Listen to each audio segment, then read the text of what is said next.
no nam sen kramte ni fanu abra wo ka no ewura akwa ne echimu etani pa ne te wasa ama me papa wo na je se ko be peloto number wo na je se ko be hwe ni shebre na so asem na eba no e ka nanim etunufo e chereche no ubo sama me papa ne boni nyina wajai etima me papa Kristo suma hwe asie nyina ni etena obi a prophet osemati asore e no be ko no ma me papa ye one man show ado so fa nkwaso na asore ne maso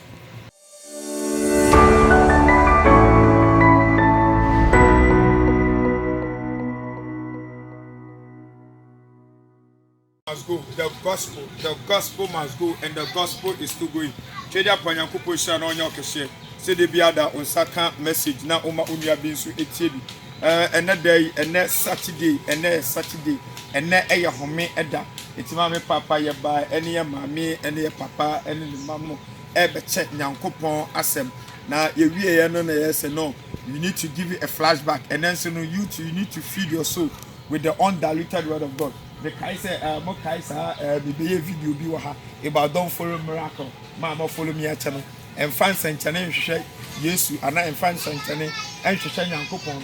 That video no ahana me ye and it's your papa no some greenhouse beer and no baby it's me more eda. By the way, my papa me too much video see me so. It's good they get some place to sleep, but it's best for them to know Christ. So when you know Oman hu Yesu no man hu amamone oman transmatrene amame papa mabregu me bota nyina ne se ombe hu Kristo no matime wu amabon o transmatrene na ogie ayo modia me patcho fa Bible fa pen fa book ni nsu ade kakra enema me papa Kristo so ma hwease minim se bebre na ni eneme nya adwen ba ma me papa the truth does not call for your opinion no kra no me hia wu opinion to make the truth be truth. The truth always stands to be truth. Mami chuma adwin si bibi so. Ade ba kwa mami papa ye face problem kese pa ewura kisosuma mami papa ene ye wu so bia address eye matema asole obi asole matema asole me chuma adwin ye si bibi so. Enipa atwere konkro num Bible edi nkama ne eye bibi e feri siadan eye Moses ebra ye nua Moses ekofa Israel for nyame yi omu free Misrim no do omu kobo sha asase so eduru ba bi nyankopon free Moses ekobi pono so no ka kire Numbers chapter 2 the verse number 1 to 54 Numbers chapter 2 the verse number 1 to 54 everybody ka kire Moses obi osoro sa na nyame ma no hu ekwan ofa so ye ni siadan eno ka kire Moses onye the same thing na nyankopon bie Moses ani no Emma Moses ehwe osoro no Moses who say nyankopon siada no ye wo atiasefo by 9 tienie ye wo atiasefo by 9 ba ku gina north ba ku gina south ba ku gina east ba ku gina west et Moses see tabernacle ni wie no e no ka che Awurade se ma wie e ho na Awurade ka che Moses on say me dia na wo hwe no so no on the east side no Moses on the east side no me twema bi de sibi so no Judah on the east side lion on the east side no lion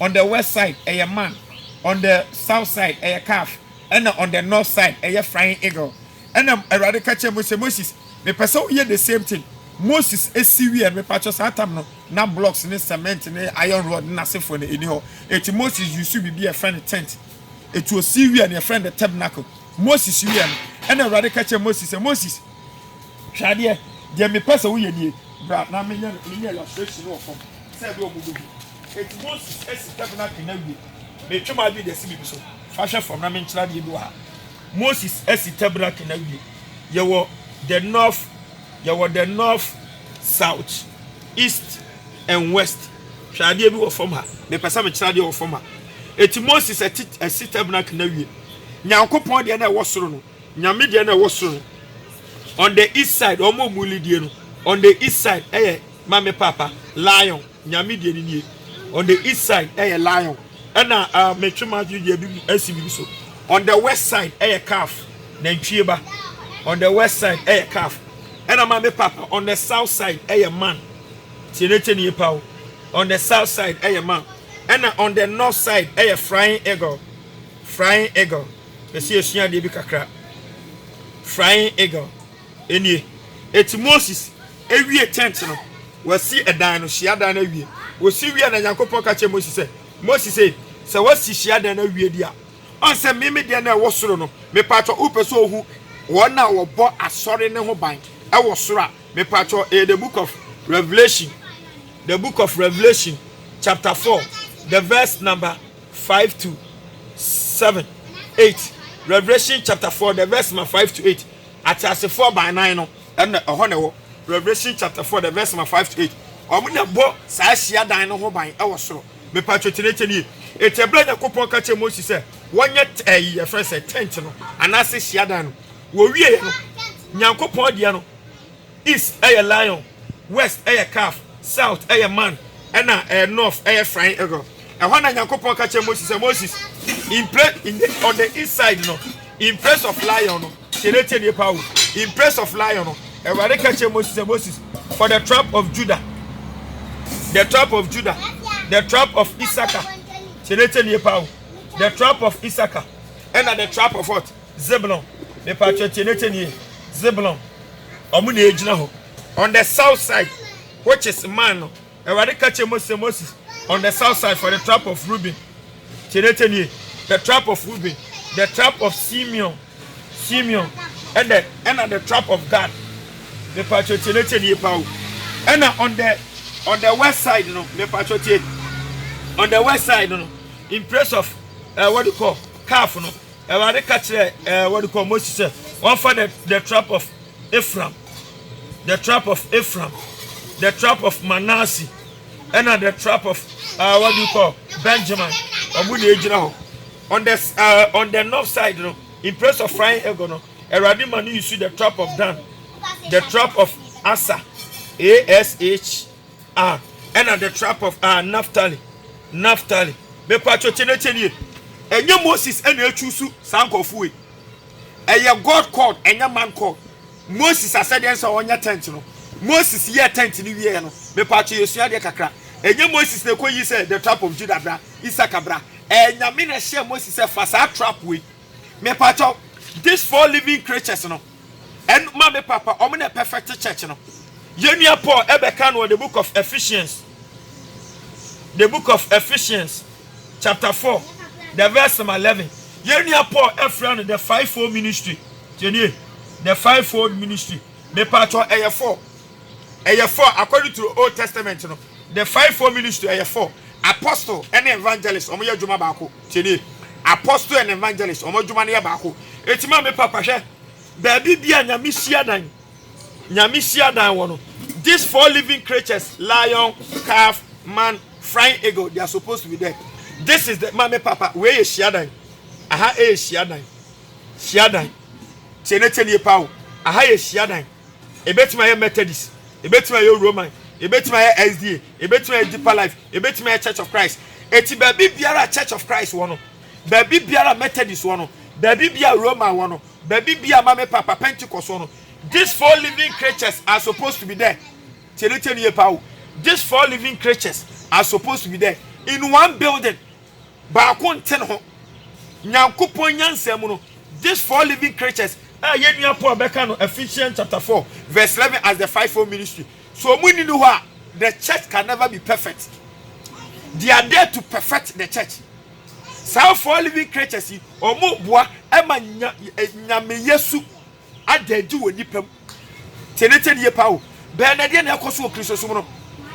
Ede na ekoso enipa no ko Pentecost, wo Methodist, wo Roman. Nyankopon sie be hyiam sa adom no no acheche de amaye. Obi ye niti, obi ye ne nan, obi ye ne nsa, obi ye ne kon. Obi a part ni ehia. Nyame de sa adom we nyina egu asafo baakum. Teniyo, wo de adom ni nyina egu asafo baakum. Me patcho, this is the genesis of church asori na ha na fire. Eti baby bi ahia dan no, the temple is no. These 4 living creatures are supposed to be there. Yenia Paul Ebeka no 5-fold ministry. Ba ba me papa 4. Apostle me patcho tie.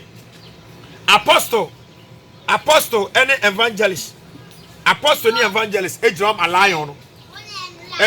Man ni a teacher. Man a teacher. Calf no. Tiene pa calf pastor. Calf ya pastor. And a flying eagle a prophet. Flying eagle a prophet. It will be apostle and also be evangelist. Na krabwa a lion. Me pacho se obi ye mame papa teacher na krabwa a man. Say no obi ye kafa. Obi ye pastor me pachotie. Obi ye pastor na kraboa eye nantwie ba. Obi ye prophet na kraboa eye ma me papa what do you call okode. Eti baby bia Nyankopon dan wo bia no. Ma me papa, these 4 living creatures are supposed to be there. And then nipa no okọ Methodist, okọ Roman, and then Nyankopon hu say no. Edomo ba Methodist mu, edomo ba Roman mu. Eso otimi nya ma me papa gift no enyina wo ho. Se bia gift no beboa. Ama Nyankopon ma awie peye. Ama nipa timi aputu on Christ. Chenetene pawo. Ama nipa putu on Christ. Eno wanya adom na ama me papa. Ade ba chi no dira park so no obo ne nsam. Oba no ahonkom. Wani beba wo so no. Ene skafo no obi asom ye ne hene. Opese obi kan ne hyebre mu kire no. Be pacho. Odi faduma chede enkwagye ni. Wo yo odi fo no ate asori a. Anama me papa obi yo odi fo no ate ase na odi na chi me ma odue. Chenetene pawo. Gift in the Yamina de Bao, Bow de ma for purpose. Wood yan a pulley cloud. Anypa na je say, me cope my arisa, you cope sika, be cope, or ban a teacher not children. Hebrews chapter 4 verse 12 was saying a copasam, and one am saying, Crampton if you Abra Wokano, a rock quani a chimu, a telephone to us, Mamma Papa, why not just a cobe peloton number, why not just a cobe honey shabri, never a some never a cannon, a tuneful, a church and Ubos Mamma Papa, the bonny in our die. A Timame Papa. Christos suma shia sie nyinani ete na obi a prophet osematia sorry e no be kono ma me papa ye one man show ado so fan kwaso na sorry ne maso but these 4 living creatures and the 5 ministry no they are all supposed to be in one building meaning say ma me papa bebe na teaching so ya mubefu I'm not able to ma me papa explain it into details because say me here me the phone no e record a just 10 minutes and yes I meet me post to Facebook meet me post to WhatsApp me download do enye twede upon Yakupon channel on your cashier me patch me number 0547400679 download the Telegram app and then you be right tip into this issue. Sharon, peace, bye bye.